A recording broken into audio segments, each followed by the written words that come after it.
Tak v tomto cvičení máme za úkol podívat se na atributové a prostorové dotazy v rámci geografických dat. To vlastně celé bude velmi jednoduché, protože je to atributový dotaz, je dotaz do atributové tabulky. Vybíráme si tady tedy data na základě hodnot, které jsou tam uložená. Můžeme to přiřadit třeba k filtrům v Microsoft Excel třeba. Takže načteme si data a budeme pracovat s daty, která jsem připravil. Jsou tu data stejná, která jsme používali pro první cvičení.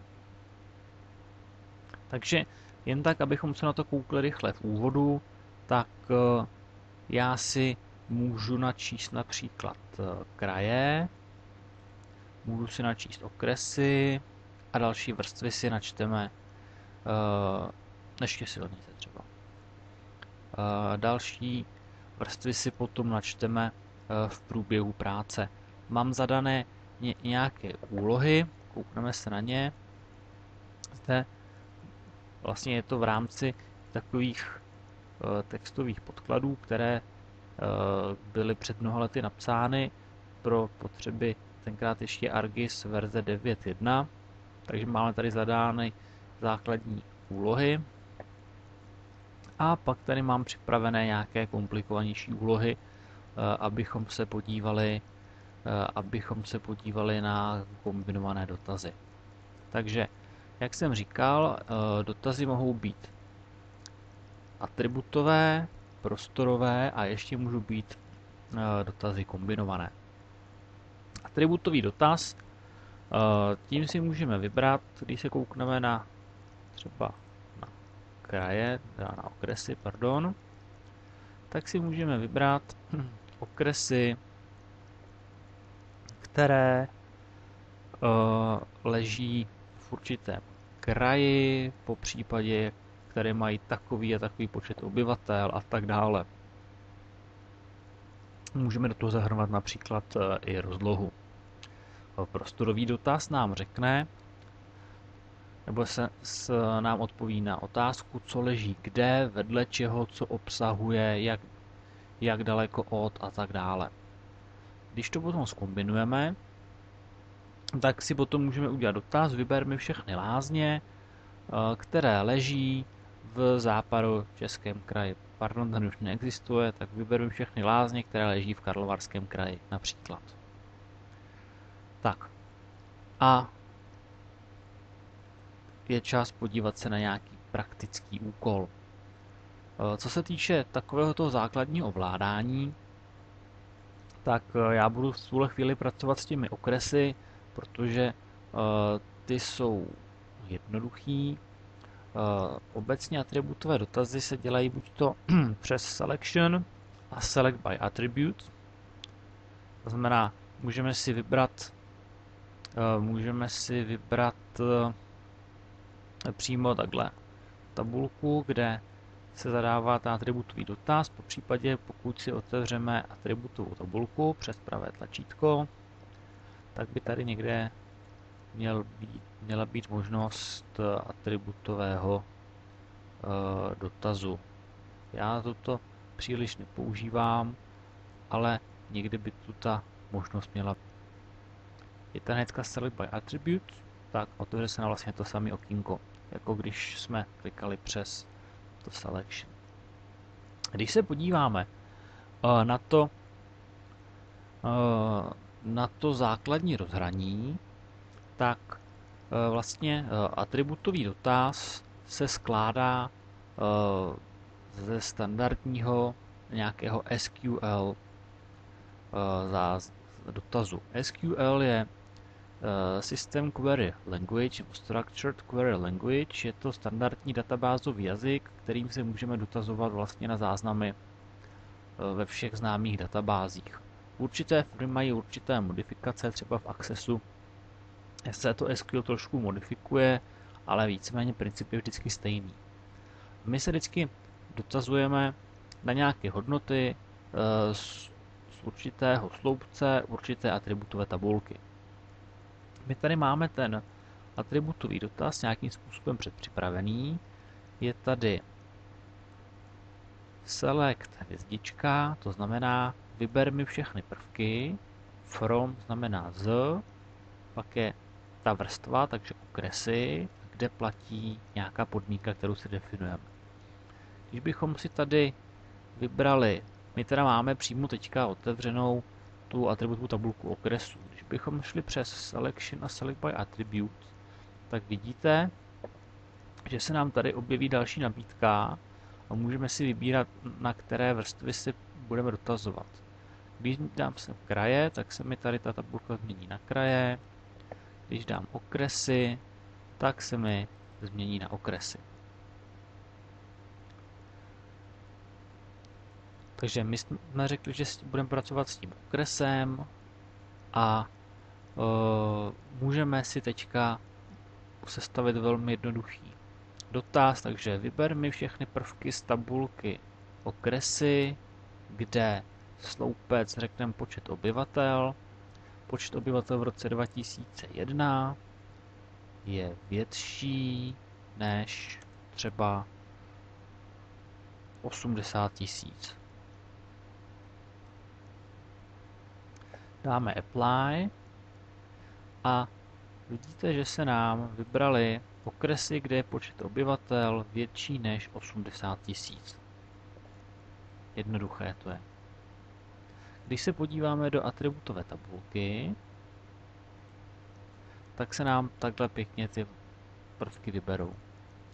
Kdybychom si chtěli v té tabulce vyfiltrovat, vlastně zobrazit pouze ty vybrané, tak je to takové tlačítko, vidíte, že nám to řeklo, že to vybralo 60 záznamů celkem ze 77. Tak, my když si to teďka zkusíme profiltrovat, tak zmáčkneme tohle tlačítko, ukáž mi pouze vybrané záznamy, tak mi to ukáže jenom to, co jsme vybrali tím dotazem. Když si ten výběr chceme vymazat, tak opět můžeme použít třeba tohle tlačítko Clear Selected Features a ten výběr se nám vymaže. Vlastně v té tabulce nebo v tom okýnku Select by Attributes těch možností, co se s tím dá dělat ještě více. Vidíte, že tady máme Create New Selection, znamená vytvořit nový výběr. Můžeme přidat výběr k už uskutečněnému výběru, odebrat, nebo vyber už z vybraného. Jo, takže už se to dá nějakým způsobem modifikovat. Takže my když si vybereme třeba počet obyvatel, který má víc než 80 000, a teďka řekneme odeber z momentálně vybraných a řekneme, že třeba název kraje rovná se a budeme chtít odebrat všechny, které jsou v Ústeckém kraji. Jo, tak řekneme, ale aby jsme viděli, jak napsat ten Ústecký kraj, tak tady tlačítko Get Unique Values. To znamená, že to nám vypíše všechny hodnoty, kterých nabývá ten sloupeček název kraje. Když my řekneme název kraje rovná se Ústecký. V tuto chvíli by nám to mělo z toho výběru odebrat okresy, které patří do Ústeckého kraje. Což se tak stalo. Vidíte, že nám teďka odebralo ty okresy, které do toho kraje nepatří. Tak. Můžeme si to zkusit na nějaké další vrstvě, nebo dobře, ještě řekneme, ještě můžeme říct, vyber mi z už vybraných ty, navíc, který patří do Středočeského kraje. Takže by nám to mělo vybrat vlastně jenom ty, co patří do Středočeského kraje. Ono by se to dalo udělat ještě i jinak, že jo? Tak podmínka by se dala nakombinovat pomocí logických operátorů. Aby jsme dostali stejný výsledek, tak můžeme říct, vyber mi takové okresy, kde počet obyvatel je větší než 80 000. A pak tady máme ty logické operátory. Buď to použijeme AND nebo OR. AND znamená a zároveň a OR je nebo.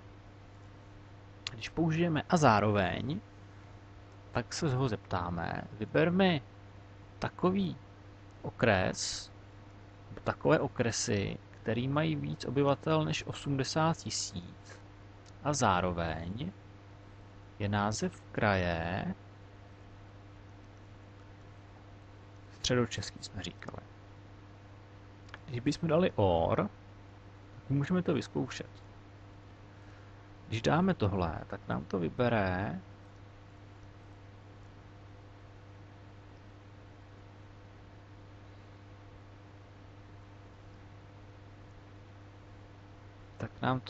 by nám to mělo vybrat a nevybralo nám to nic. Zřejmě někde nějaká chyba.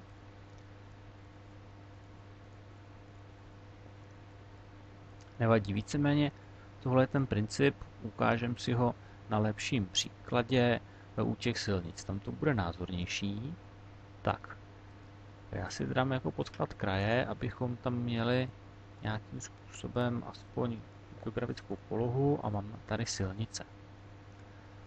Když se na to podíváme, tak aha, už vím, v čem byl problém, protože já jsem tady zaškrtl vyberí z vybraného, takže ještě když se k tomu případu vrátíme předtím, tak musíme dát udělej nový výběr a u těch okresů by to mělo zafungovat. V okamžiku, kdyby jsme to A nahradili nebo, tak nám to vybere všechny okresy, které mají více jak 80 000 nebo leží ve Středočeském kraji. Takže se nám ten výběr dost zvýrazní, rozšíří, protože to vybere jednak všechny obce, které mají více jak 80 000 a všechny kraje, okresy, které patří do Středočeského kraje. Takže tady vidíte, že je ten výběr dost nešťastný v tuhle chvíli. Jo? Takže to je rozdíl mezi AND a OR. Koukneme se na to i u těch silnic. Tak, vypneme si okresy, zapneme si silnice. Tak zase zkusíme velmi jednoduchý dotaz. Vyber podle atributů, vybereme teda z vrstvy silnice a vidíte, že se nám teďka změnily ty atributové sloupečky podle toho, jaký sloupečky jsou v té tabulce silnice. Takže když se podíváme například na třída silnice a dáme si get unique values, což by nám mělo vyfiltrovat všechny hodnoty, které tam jsou, tak máme první, druhá dálnice, ostatní rychlostní. To už jsme si vlastně něco podobného ukazovali, když jsme ty silnice obarovali podle těch atributů. Máme tady třeba číslo silnice. Takže máme tady čísla. Máme tady evropské komunikace. Máme tady třeba jízdní pruhy 1, 2, 3 a tak dále. Tak zkusíme teďka velmi jednoduchý dotaz. Vyber mi silnice druhé třídy. Dobře, ne, dálnice, to bude názornější. Tak, vybere nám to dálnice, vidíte, že ta dálniční síť není úplně nejhorší, protože ta data jsou lehce neaktuální, ale to by nám nemělo vadit pro pochopení principiality atributového dotazu. Tak, teďka, když bychom řekli, vyber mi všechny silnice, které jsou dálnice nebo rychlostní komunikace. Tak, použijeme logický operátor OR. Kdybychom vybírali přes AND, tak by to znamenalo, vyber mi takové silnice, které jsou dálnice a zároveň rychlostní komunikace. To by muselo mít v tom atributu sloupečku vlastně oba dva typy těch atributů, což nemají. Takže dáme třída silnic rovná se dálnice, nebo musíme dát znovu název, třída silnice rovná se rychlostní. Dáme apply a vidíte, že se nám ta vrstva rozšířila o další výběr. Co je teďka velmi důležité, tak my vlastně z toho výběru můžeme vytvářet nové vrstvy. Takže když já jsem si takhle vybral rychlostní silnice a dálnice, tak teďka můžu jednoduše na ty silnice dát pravé tlačítko, dám data, export data a ta data si nějakým způsobem můžu vyexportovat. Tak já si najdu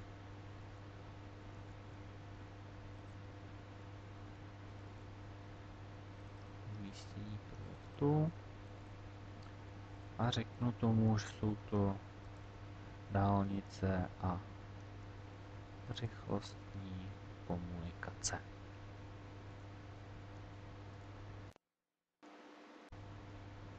Tak. No a ta vrstva je vlastně tato, kterou jsem vytvořil. Takže je to vytvořená nová vrstva na základě atributového dotazu, který jsem vlastně tady položil do databáze. Takže tohle můžeme říct, že je jednoduchá věc a nyní se podíváme na teorii těch prostorových dotazů. Ty jsou malinkato komplikovanější a pak, až to projdeme, tak se podíváme na takové ty nějaké příklady, které jsem si tam konkrétně připravil a na který si to ukážeme na všechno názorně. Prostorový dotaz, na ten se přistupuje ze stejného menu, vlastně Selection a Select by Location. To menu je lehce obsáhlejší a já se teďka podívám, jak to funguje. Je tady zase nabídka, vyber prvky z vrstvy, takže tohle je target layer, je ta, odkud vybíráme, a source layer je ta, kde aplikujeme nějaké ty podmínky. Vlastně vyber mi třeba silnice, která leží kus od lesa, například. Tak a zase tady můžu vybírat prvky z těch vrstev, které jsou tady vypsané, přidávat do výběru, odebírat z výběru a vybírat z již vybraných. Tak, já když si to tady zapnu, a dobře, ještě lepší věc, zapnu si vrstvu třeba lesy. Vrstva lesy, hranice kraje, já si malinka to zvýrazním.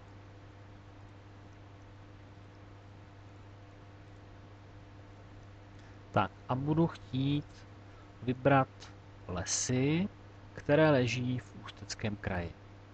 Takže vyber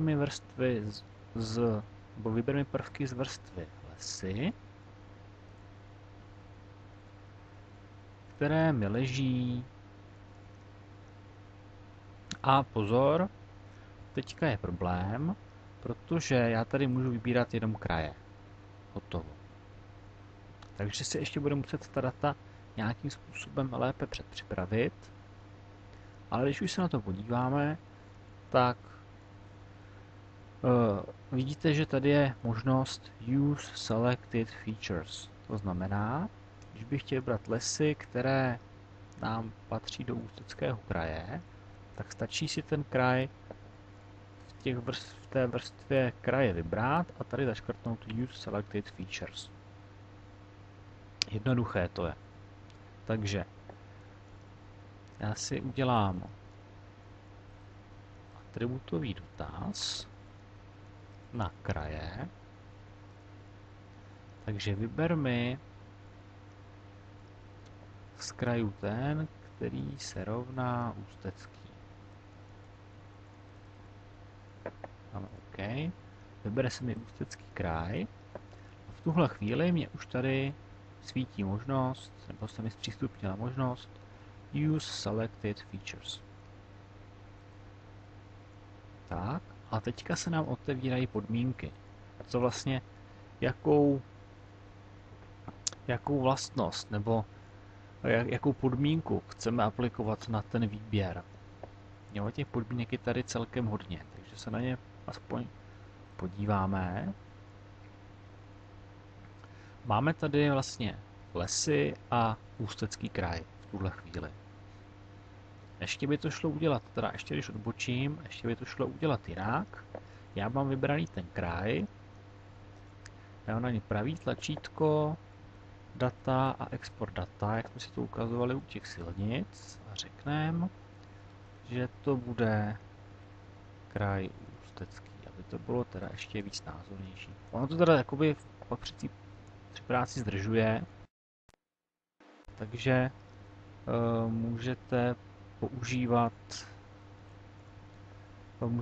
oba dva přístupy. Takže tady si vybereme kraj Ústecký, aby to bylo názornější. Takže chceme vybrat lesy, které leží v Ústeckém kraji. Kouknu na podmínky. První podmínka je intersect, že target layer, target je ten náš les a intersect znamená, že jakoby překrývá. To znamená, vyber mi všechny lesy, které intersect, to znamená, které se překrývají ze source layer, to znamená s tím krajem Ústeckým. Takže vyber mi všechny lesy, které se překrývají s Ústeckým krajem. Což je to, co my chceme. Když se podíváme ještě dál, co tady máme, tak máme tady to samé vlastně z 3D daty. To už je trošku pokročilý. Pak můžeme vybrat lesy, které jsou v určité vzdálenosti od toho kraje, které obsahují prvky. Vyber mi takové, které jsou kompletně uvnitř, které jsou taky uvnitř, které jsou kompletně uvnitř, které jsou identické, které se dotýkají hranice, které, tady to se jedná o liniové prvky, které sdílejí část linie, které jsou crossed by, to znamená, které jsou jakoby překříženy, nebo kterými prochází, a vyber mi takové, které mají centroid, to znamená jakoby střed té oblasti. Takže když to zkusíme si nějaké ty výběry udělat, takže intersect the source layer, to jsme říkali. Řekneme apply a vidíte, že nám to vybere všechny lesy, které jsou v Ústeckém kraji. Když se na to podíváme blíž, tak vidíme, že nám to vybralo i lesy, které vlastně nám nějakým způsobem do toho kraje do malinka to zasahují, ale ta jejich rozloha leží mimo kraj. To je malinká nevýhoda prostorových dotazů. Dá se to vlastně napravit operacemi, říká se tomu operace topologického překrytí, ale to bude náplní jednoho z pokročilejších cvičení. Takže můžeme zkusit další dotaz, nebo další ten typ toho dotazu. Vymažeme si ten výběr a řekneme, vyber mi lesy, které jsou v určité vzdálenosti od toho kraje. Tady je 3000 metrů, jakoby 3 kilometry, tak řekněme třeba 10 kilometrů. Tak teďka nám to vybere ty lesy plus to udělá obalovou zónu 10 km kolem. Takže vidíte, že se nám jakoby o těch 10 km, když si to tady změříme,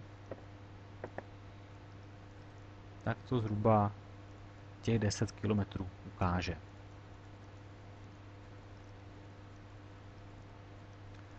Tak co pak můžeme ještě vyzkoušet?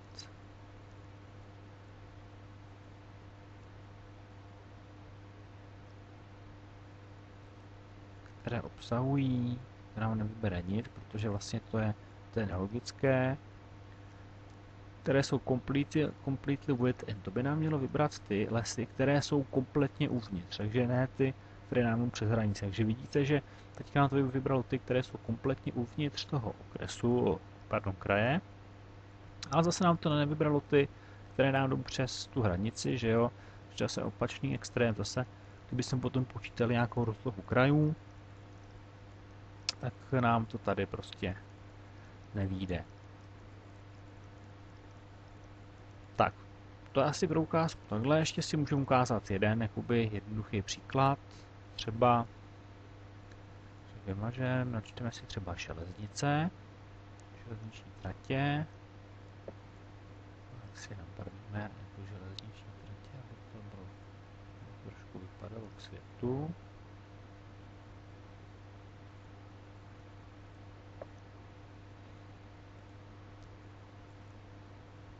Tak a řekneme, vyber mi ty, které procházejí lesem. No a jak to uděláme? Zase jednoduše, že jo, řekneme select by attribute, select by location. A řekneme, vyber mi všechny železniční tratě, který prochází lesem a intersect, že jo, který intersektují ten les, jako procházejí tím lesem. A vidíte, že nám to vybere skoro všechny. Je to proto zase, že my když se na ty železnice podíváme,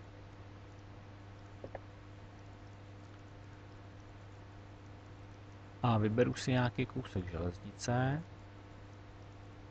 tak vidíte, že je to vlastně takový, jeden úsek je takový velký monoblok. Jo, a stačí, aby kousíček procházel lesem a už nám to vlastně vybere celou tu železnici. Takže tohle není úplně nejlepší příklad. Ale můžeme zkusit. Pardon, vymažeme si výběr a můžeme zkusit říct, vyber mi lesy, které leží do nějaké vzdálenosti od železnice. To je takový hezký příklad. Takže řekneme, selection, select by location, takže naopak vyber mi lesy, které železniční tratě a are within a distance of. Takže jsou třeba, řekneme, 100 metrů od železniční tratě.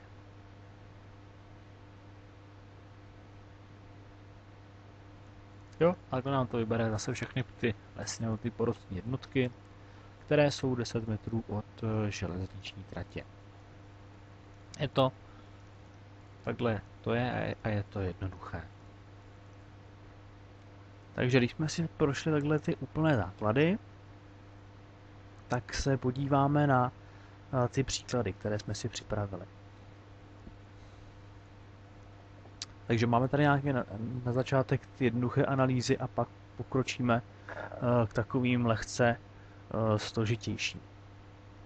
Takže vyber okresy, které mají více jak 100 000 obyvatel, vytvoř z nich novou vrstvu, popiš její jménem a obarvi dle počtu obyvatel pomocí graduated color. Takže tady na tom příkladě si vyzkoušíme všechno to, co jsme se už naučili v těch našich předchozích cvičeních.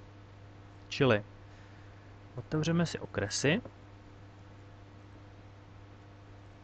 čili vymažeme si výběry,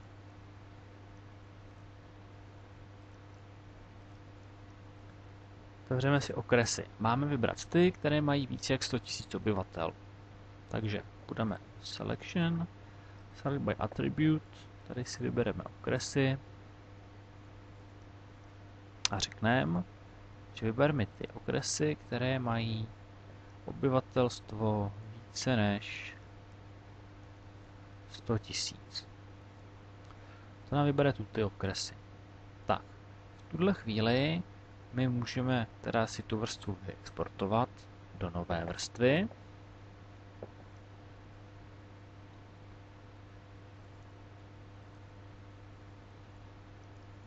Dáme si data, export data.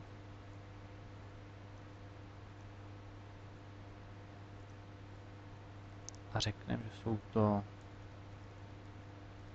okresy nad 100 000. Tu vrstvu tady máme, takže výběr si můžeme zrušit. A takhle máme ty okresy nad 100 000, abychom si tu situaci nějak jako mohli pěkně dokreslit, tak si sem tomu můžeme třeba takhle zapnout ty kraje, aby to jako nebyla taková jakoby neucelená mapa. Já si to malinko to ještě tady vylepším. Tak. Máme je teda popsat jménem. Co tam bylo? Popiši jménem a obarvit dle počtu obyvatel. Takže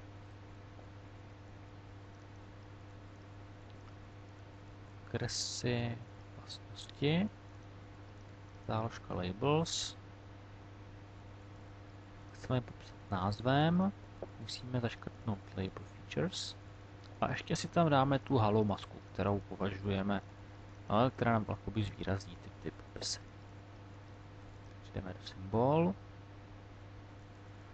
edit symbol a mask. Zaškrtneme halo a můžeme ubrat na šířku 1. Takže se nám to takhle pěkně popsalo. Ještě se teda, ještě vám ukážu jeden fígl, protože vidíte, že někde ty popisky nám se tváří tak jakože divně vylejzají z toho. Takže můžeme, když taková pokročilá funkce na vytváření popisek, my se k tomu dostaneme až na tom příštím cvičení, ale v tuhle chvíli se na to podíváme taky, aby to jako bylo, jak to říct, aby jsme to měli hezký. Takže pravý tlačítko, je tady záložka labeling a tady si akorát zaškrtneme Use Maplex Label Engine. Maplex je jakýsi pokročilý nástroj na vytváření popisků a vizualizací. Když ho použijeme, tak vidíte, že se nám aspoň některé ty nápisy zdrcly dohromady, aby to jakoby aby to lépe vypadalo. Ne teda úplně všechno, Ostrava město zůstává, ale tak my se nebudeme teďka dál zdržovat. No a dalším úkolem mělo být obarvit to podle počtu obyvatel jako graduated color. Takže pravý tlačítko, vlastnosti, symbology, quantities, graduated color, vybereme počet obyvatel, dáme použít. Tak a máme vlastně vytvořenou mapu tak, jak jsme měli zadáno v tom cvičení. Tak, podíváme se teda na zadání druhého úkolu. Vyber silnice první třídy, dálnice a rychlostní komunikace, vytvoř z nich novou vrstvu a obarvi je podle typu silnice. Takže zase tohleto si můžeme vypnout. Zapneme si silnice. Máme tady teda vybrat první třídu dálnice a rychlostní, udělat z nich novou vrstvu a obarvit je. Takže Select by Attributes. Budeme se dotazovat na vrstvu silnice. Takže řekneme třída silnice rovná se, teďka si necháme vypsat všechny ty hodnoty, dálnice, nebo, že musíme dát nebo, kdybychom dali a, tak nám to bude vybírat takové komunikace, které vlastně by měly mít všechny ty typy atributů, což je nemyslitelné. Takže nebo třída silnice rovná se rychlostní, nebo třída silnice rovná se 1. Tady je důležité, že se pořád musí opakovat název toho atributu sloupečku, jinak to nebude fungovat. Dáme OK. Takhle nám to ty silnice vybere. My dáme pravý tlačítko. Dáme data, export data. Řekněme tomu třeba silnice výběr.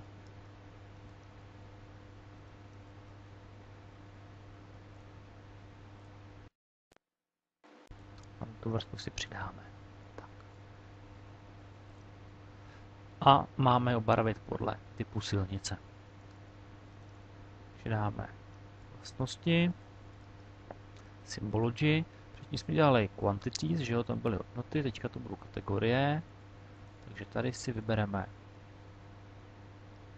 třída, přidat všechny hodnoty, musíme zakliknout. Nějak si obarvíme ten výběr. Takže můžeme dát dálnici, rychlostní komunikaci a první třídu. Tak máme.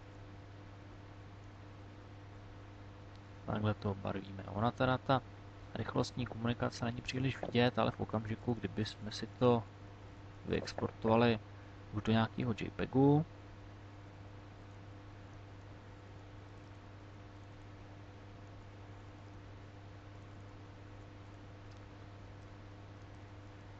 řekneme se silnice výběr, řekneme tomu, že 150 dpi bude stačit. Tak a koukneme se na to.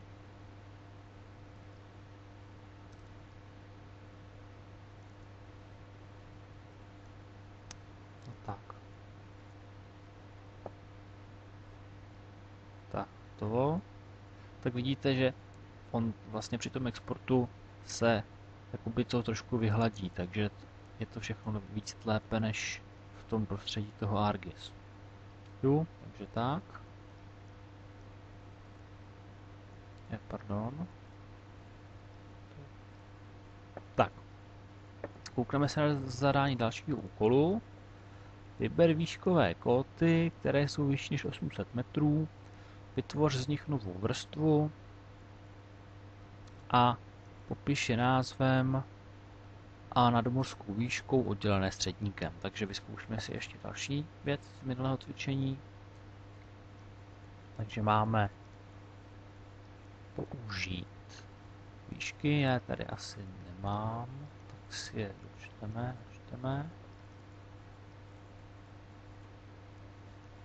Tak, máme tady výšky, takže zase select by attributes. Vybereme si teda vrstvu výšky a řekneme, že výška je větší než 800. Takže vidíte, že nám to pěkně pokrývá nicméně hraniční hory. Dáme data, export data. Nazveme to výšky nad 800.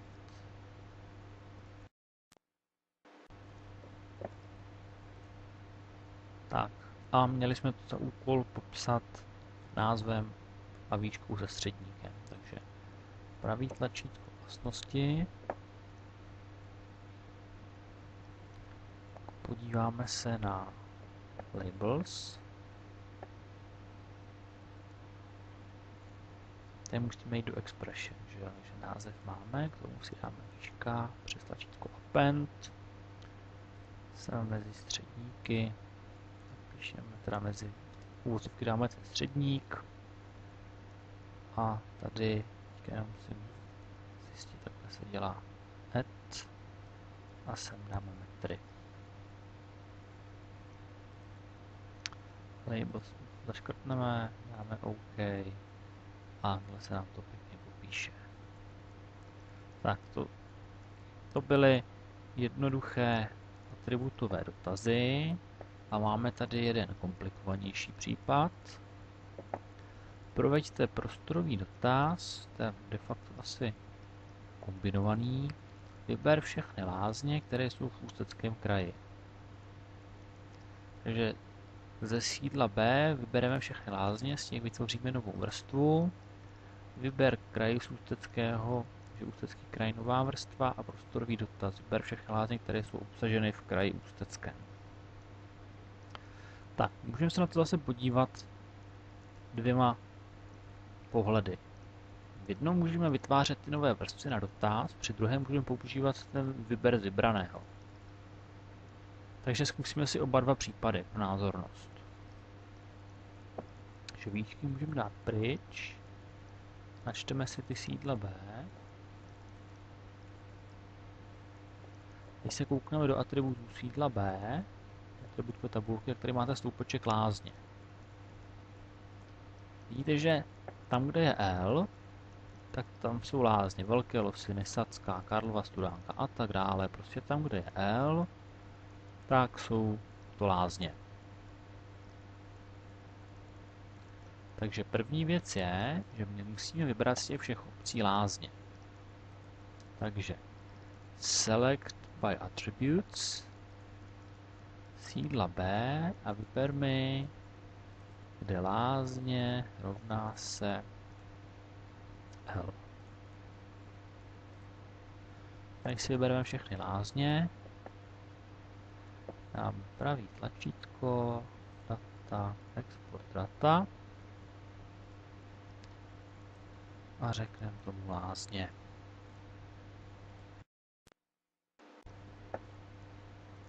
Tak, tady máme takhle ty lázně.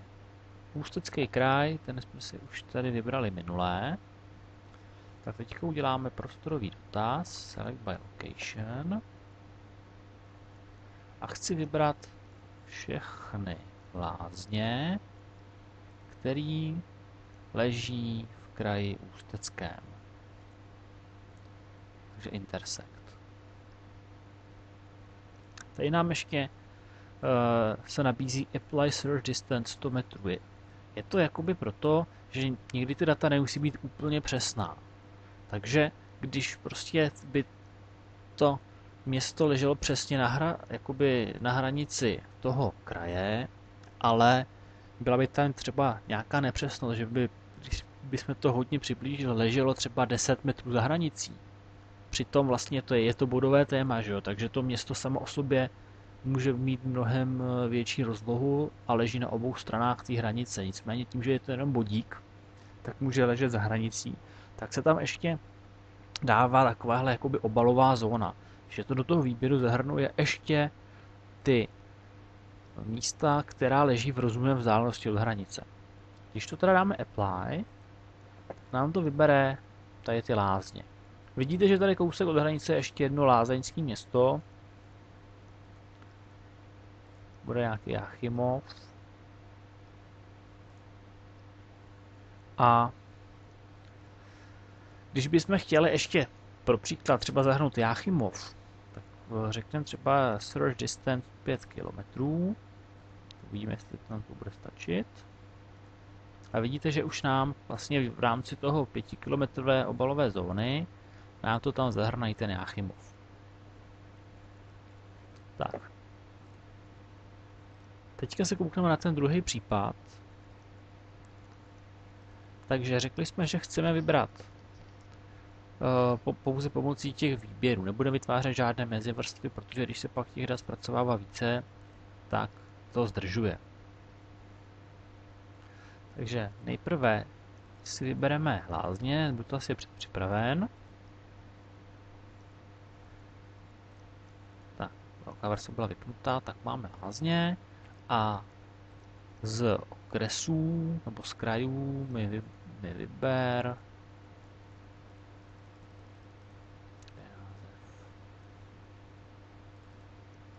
Ústecký.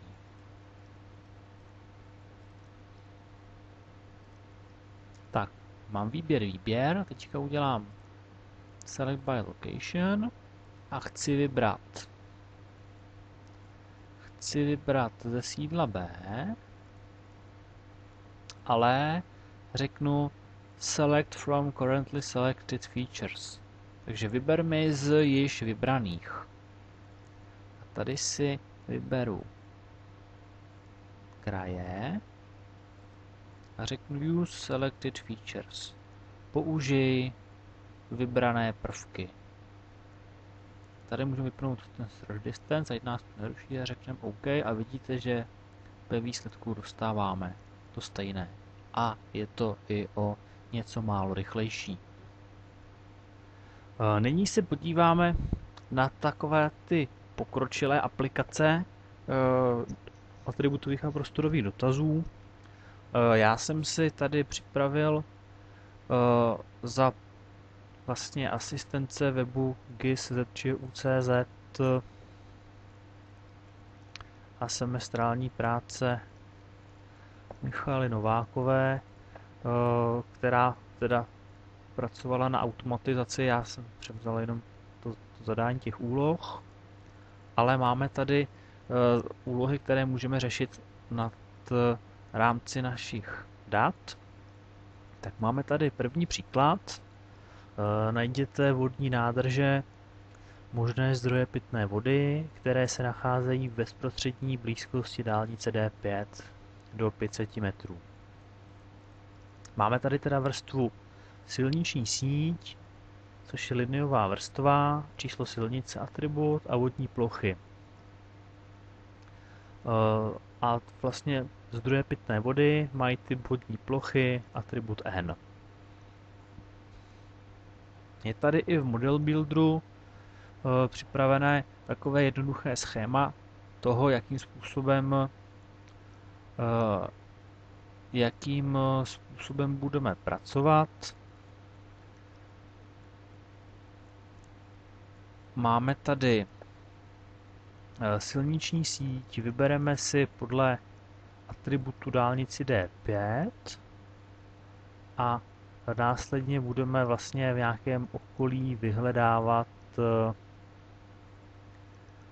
ty vodní plochy. Samozřejmě, že by se tohleto asi lépe řešilo,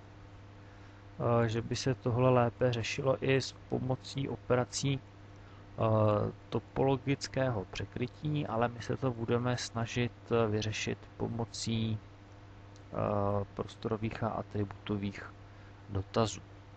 Takže máme tady vodní plochy a silniční síť, takže vybereme si tu dálnici D5.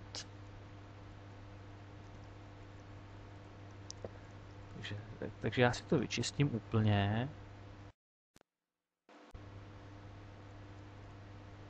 Načteme si kraje, aby jsme to měli nějakým způsobem, měli nějakou podkladovou mapu.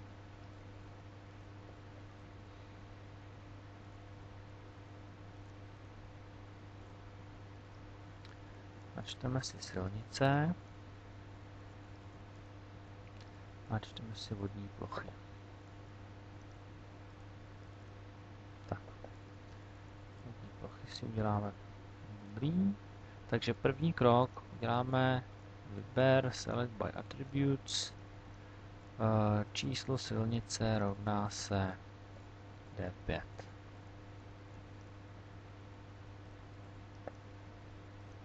Takže bereme si dálnici D5, pravý tlačítko, data,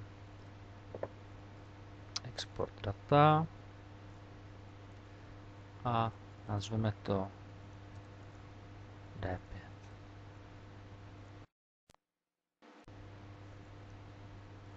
Tak, mám tady takhle teda tu dálnici D5, já si ji trošku zvýrazním. Můžu se na ní přitáhnout. A naším dalším krokem bude vytvořit nebo vybrat si ty vodní plochy, které jsou pitné. Takže select by attributes. Koukneme se na ty vodní plochy. A tam říkali, že typ vodní plochy je N.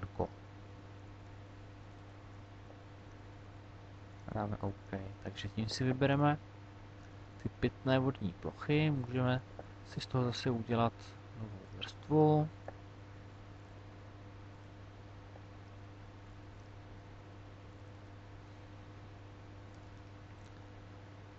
Pitná vodní plocha třeba to nazveme.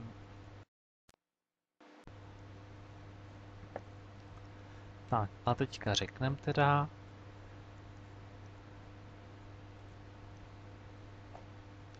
A teďka řekneme, vyber mi pitné vodní plochy, které leží do 500 metrů od dálnice. Takže select by location. Takže vyber mi vodní plochy. D5. A are within a distance. To je are within a distance of the source layer. A je to 500 metrů.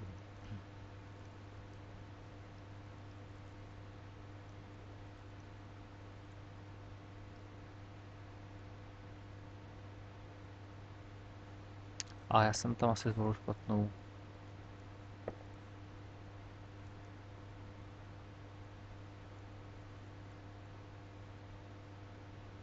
Já jsem začítačka špatnou vodní plochu, musím dávat tu pitnou, že jo.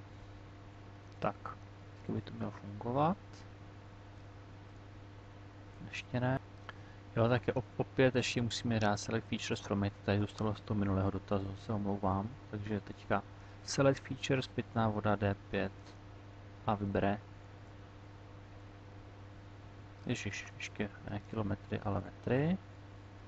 Tak a vybere nám to jednu vodní plochu. Je to tady ta vodní plocha, která leží do 500 metrů od dálnice D5 a je to pitná voda.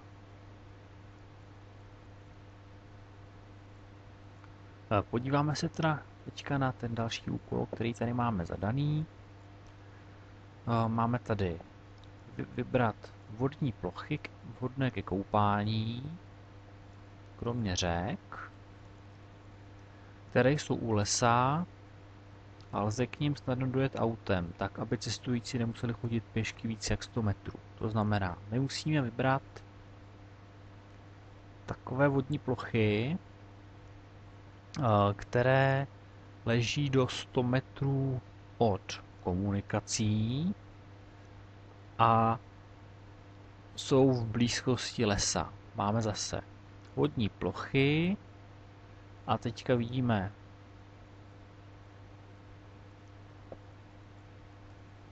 vodní nádrž je N, pro rybníky R a pro jezera J. Takže co budeme teda chtít ke koupání, to budou rybníky a jezera. Můžeme vzít i vodní nádrže, pokud tam nebude jakoby pitná voda, ale to teďka nebudeme brát v potaz. Máme tady lesy jako polygonovou vrstvu a silniční síť, takže se na to podíváme. Zapneme si teda vrstvu lesy. Ozeleníme.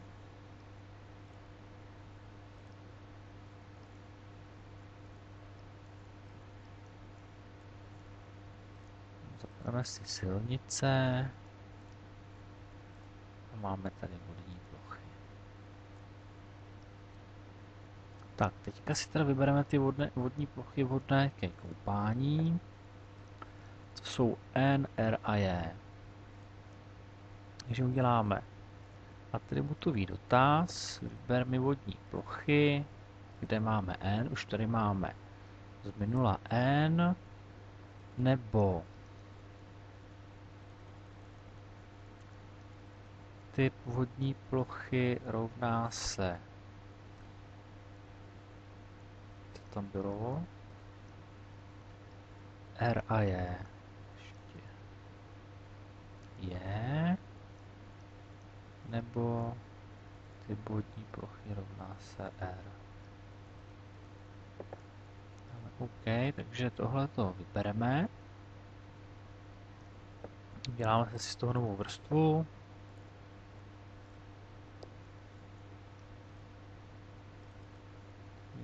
Řekněme teda vodní plochy koupání.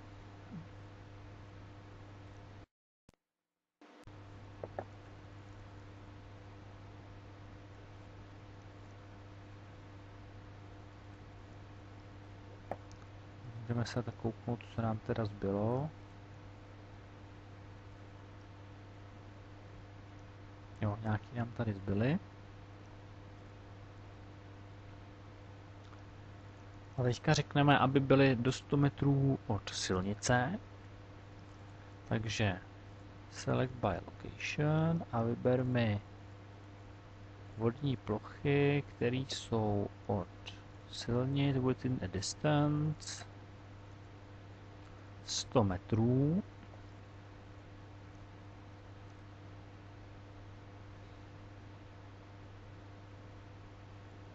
Tak to nám vybralo takovýhle vodní plochy.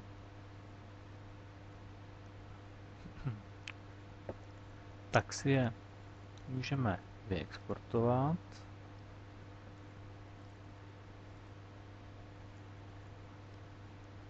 Řekneme tomu třeba koupání 100 metrů od silnice.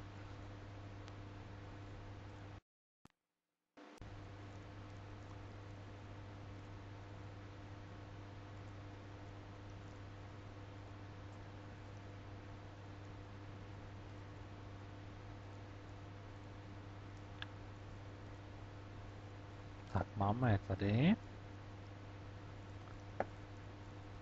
Jo, samozřejmě tady se ukazuje nějaká ta míra abstrakce těch dat, že samozřejmě, kdyby jsme pracovali s reálnými daty, tak těch vodních ploch bude mnohem víc, protože tam vedou různé lesní polní cesty, kde se dá dojet autem, ale vlastně v těch datech, co zde máme v měřítku 1:500 000, tak to jakoby není vidět, protože je to vlastně pod rozlišovací schopností těch dat. Tak a teďka ještě musíme říct, aby byly kousek od lesa. Nebo v lese. Takže když se na ty data podíváme, jak by to tak asi mohlo vypadat, tak my můžeme říct, vyber mi takové, které jsou kousek od lesa. Takže které mají, můžeme říct, dát několik kritérií.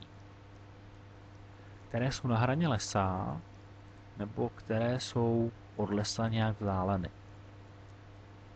Takže my chceme koupání 100 metrů od silnice a lesy. A teďka můžeme buď to říct, ty, které jsou do 100 metrů od lesa, tak nám to nějaký vybere. Nebo můžeme říct ty, které jsou touch the boundary, že se dotýkají hranice. Jo, aby se dotýkaly jejich hranice, aby byly přesně u lesa. Tak to asi nebude nic, protože ta data, tím, že jsou v takovém měřítku, tak je tam vidět, že třeba vodní plocha nám zasahuje až do lesa, což jako není ideální případ, takže já bych se přiklonil k té první variantě, ten intersect within a distance of nějakých těch 100 metrů.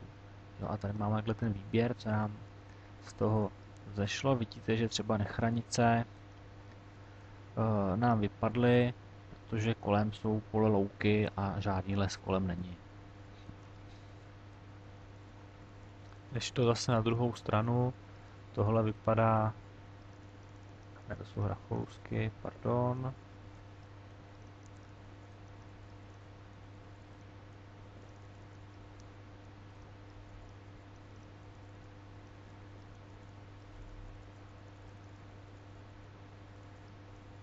No, takže máme takhle tady vybrané ty vodní plochy, které jsou vhodné ke koupání. Tak, koukneme se teda na další úkol.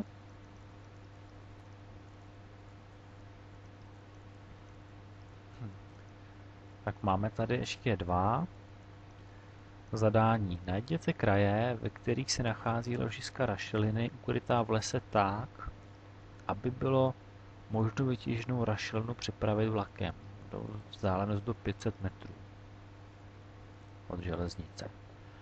Máme tady vypsané dostupné vrstvy, rašeliniště a bažiny, polygonová vrstva rašelinišť a bažin, kde rašeliny mají atributový údaj typ bás roven hodnotě R. Pak jsou tady lesy, železnice a kraje. Tak se na to podíváme. Máme tady bažiny. Tak si to vyčistíme. Nepotřebujeme silnice, nepotřebujeme koupání, taky ne.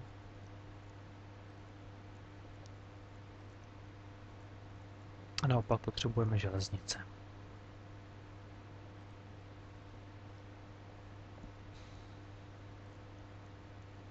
Takže obarvíme.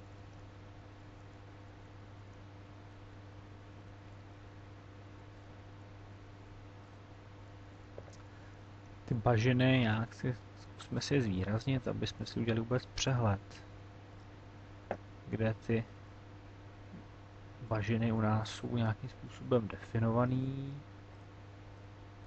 Tak.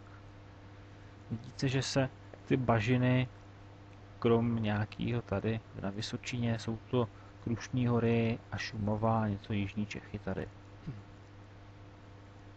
Takže vybereme si ty rašeliniště, takže uděláme opět atributový dotaz. Takže uděláme select by attributes. Z bažin si vybereme typ bažin rovná se R. To nám vybere rašeliniště. Takže uděláme data, export data. Že to je rašelina.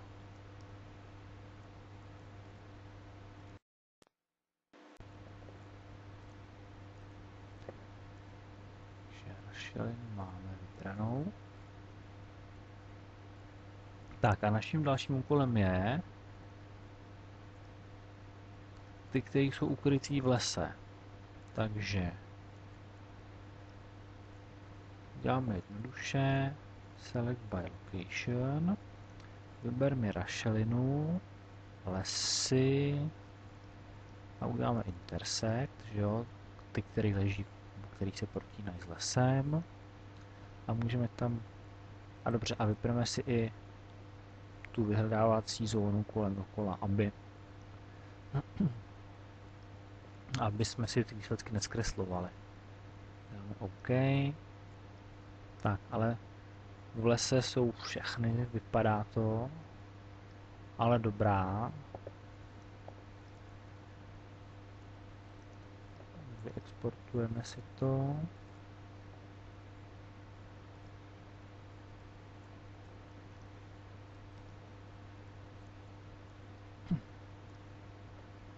Jako rašelina v lese. Tak máme vrstvu rašelina v lese. A teďka ještě se podíváme, co to poslední a vzdálenost 500 metrů od železnice. 500 metrů od železnice, takže zase select by location, rašelina v lese, železniční tratě a vzdálenost within the distance of 500 metrů. OK. Nám jich to tady několik vybralo, takže si z toho můžeme udělat výsledný export. A řekneme teda, že to bude rašelina v těžbě. Tak, to je náš výsledek. Vidíte, že je to 1, 2, 3, 4, 5, 6 rašelinišť.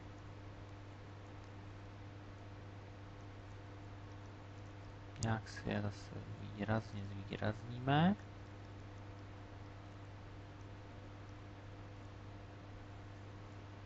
Když se na ně podíváme,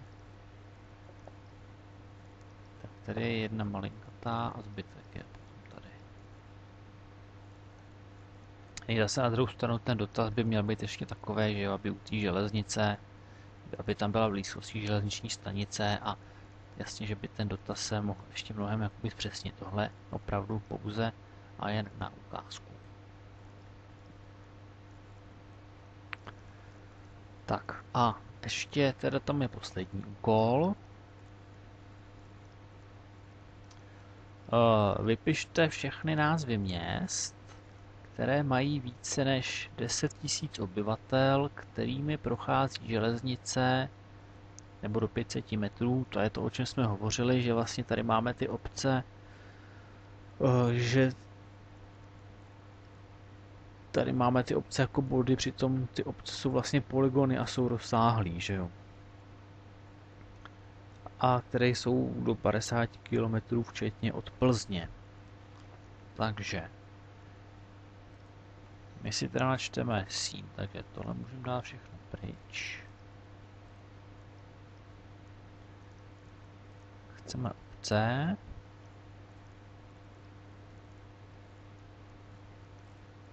Jo, když to porovnáme, schválně koukneme sídla B a sídla P.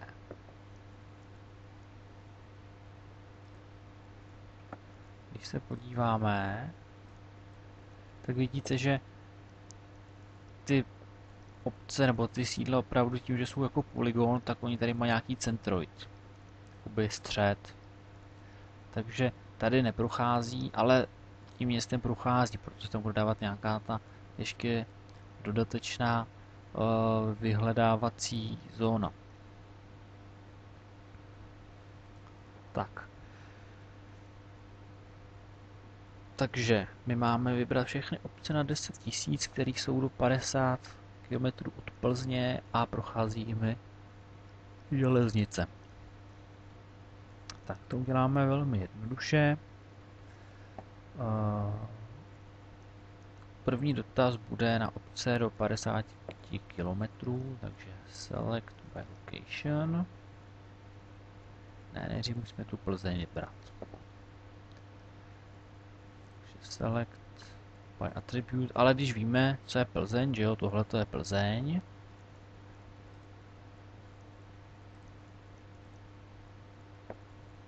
Název je Plzeň. I tohle to je Plzeň a já můžu vlastně místo toho, abych dělal atributový dotaz, tak já si tu Plzeň můžu takhle vybrat interaktivně. Tím vlastně udělám stejný výběr jako tím dotazem, používám to, pokud vím, co chci vybírat a těch dat není příliš mnoho. Takže mám vybranou Plzeň a můžu říct select by location, vyber mi sídla B, které jsou, no tak to bude zajímavý, od sídla B, aha, to já nemůžu dotazat vrstvu na vrstvu, takže jinak. Takže z tohohle si uděláme Plzeň.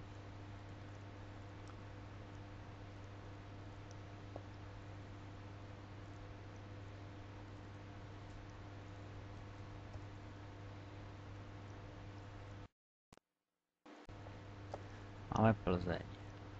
Takže uděláme nový select by location, vyber mi sídla B, Plzeň, které jsou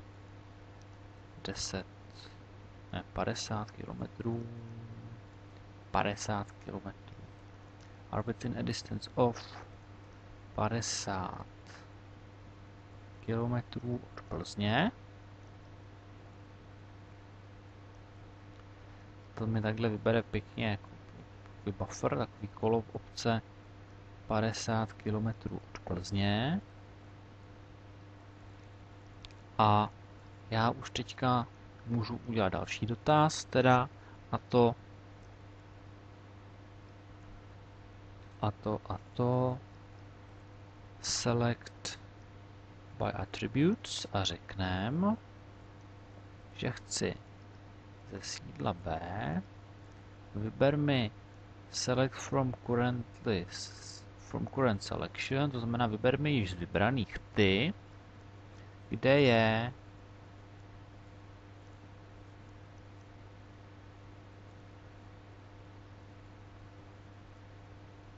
já tady nevidím ten počet obyvatel.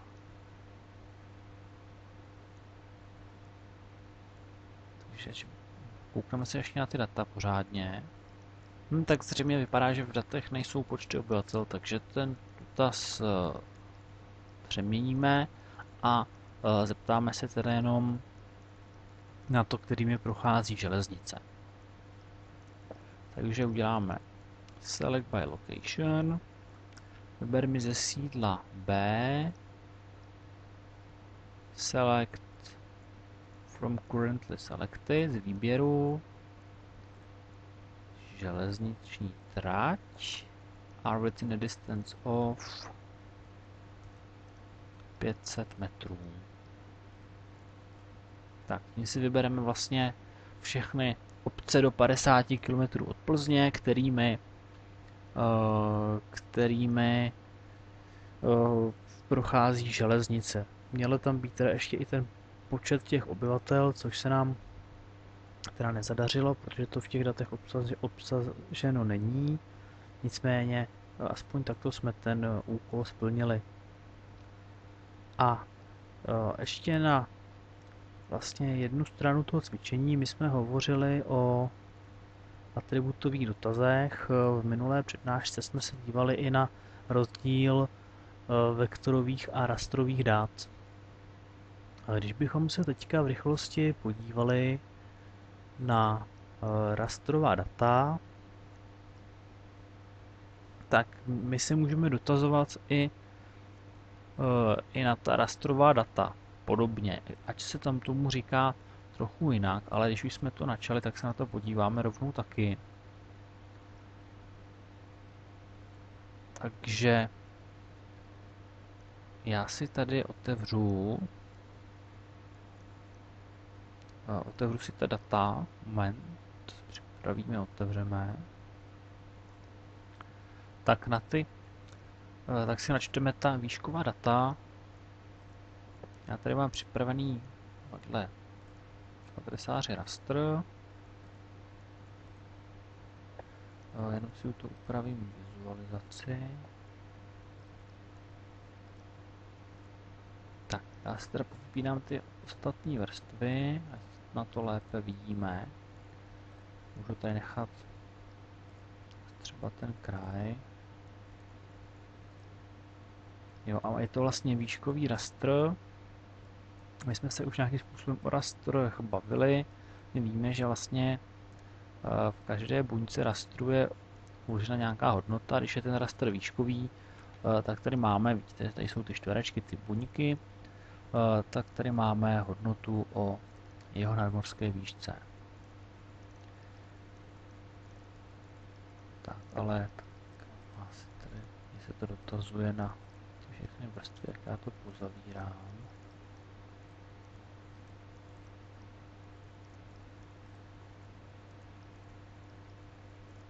Takže když nakliknu tu buňku rastru, tak vidíte, že pixel value je 417 metrů nad mořem. Jo? Takže tohle nám to ukazuje nadmořské výšky. Já si k tomu rastru třeba pro lepší vizualizaci teďka už předbíhám teda, ale já když si ho nějakým způsobem ubarvím, to vypadá lépe, můžu si k tomu načíst i stínovaný relief, abych tím jakoby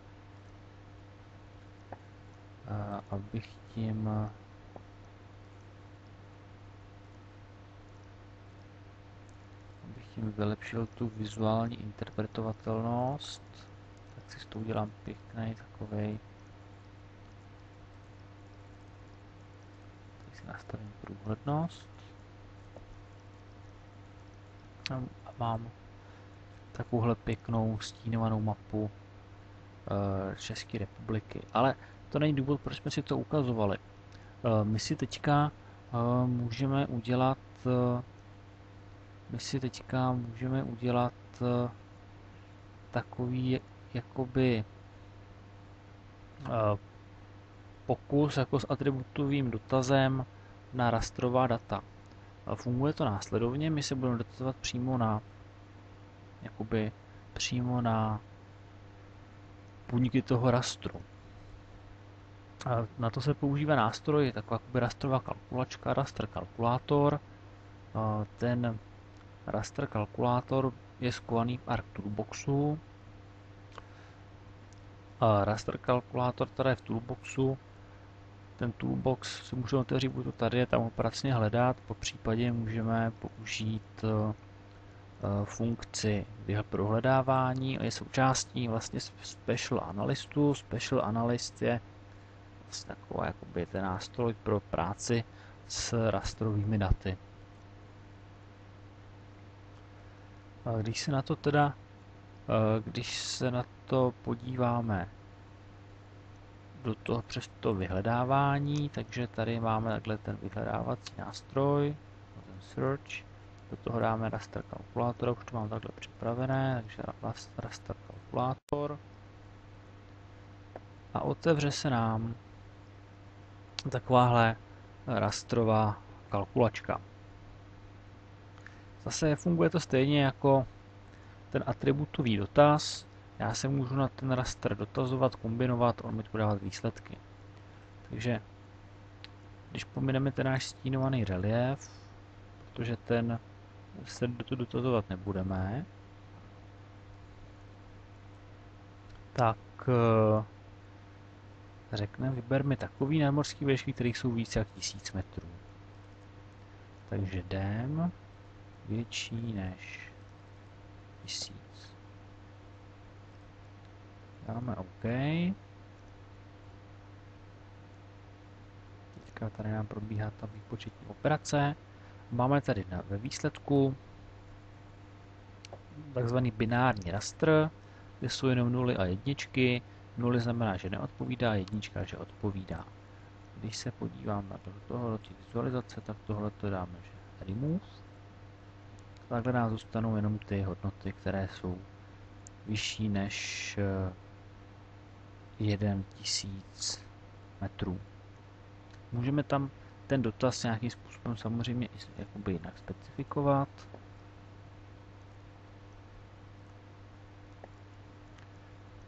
Řekneme, že dem je třeba větší než 800. Zase tu máme logické operátory, které vypadají tady trošku jinak a zároveň nebo a řekneme, že teda a zároveň je menší než 1000.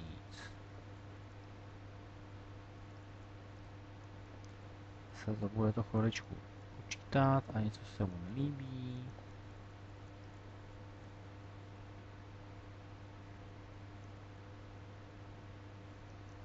Tam je zřejmě nějaký problém zápisu. Ale obecně princip by měl být takovýto. Tak se na ten zápis ještě jednou podíváme. Takže větší než 800 a zároveň menší než 1000. Pro správný zápis to budeme teda muset asi uzávorkovat, aby jsme ty funkce od sebe oddělili.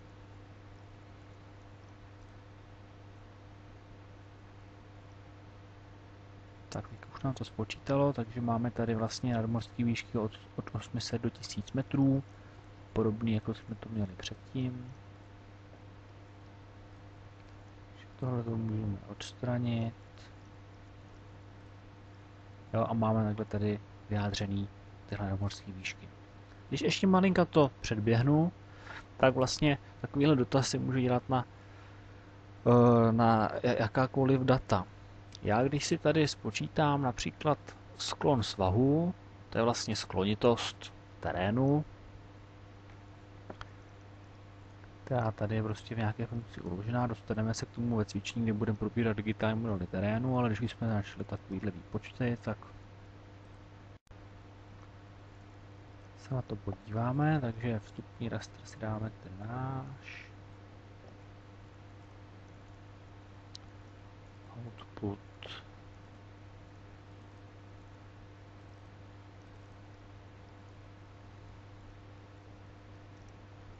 Sklon můžu si vybrat, jestli chci sklon ve stupních nebo v procentech. Tak, takhle mi to spočítá rastr sklonitosti vlastně. Tam, kde je nejstrmější ten terén, tam je to červený. Tam, kde je to rovinatý, tak je to zelený. Tady máme takhle tu stupnici. Tak, a můžu říct, teďka vyber mi ty nejstrmější svahy, to znamená třeba od 10 od 10 vejš, tu sklonitost. Takže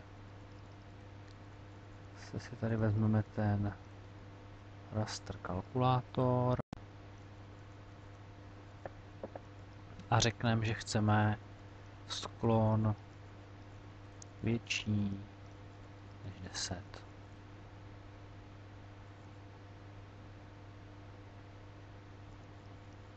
Tak a máme tady vybraný ty oblasti s tou největší sklonitostí. Můžeme to zase zkombinovat.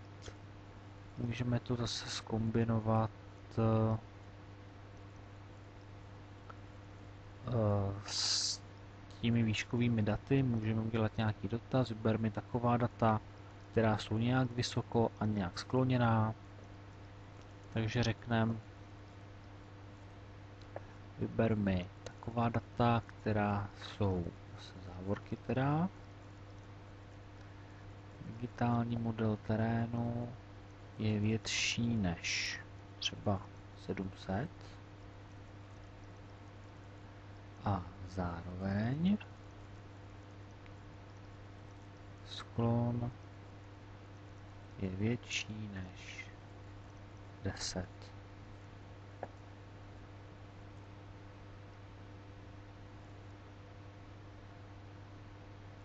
Tak a vybere nám to zase takovýhle oblasti. A zase, když máme víc dat, tak už se s tím dají dělat další a další úkoly a úkony a pak už je jenom vlastně na fantazii uživatele, jakým způsobem si s tím poradí. Tak a to je vlastně pro dnešní cvičení vše.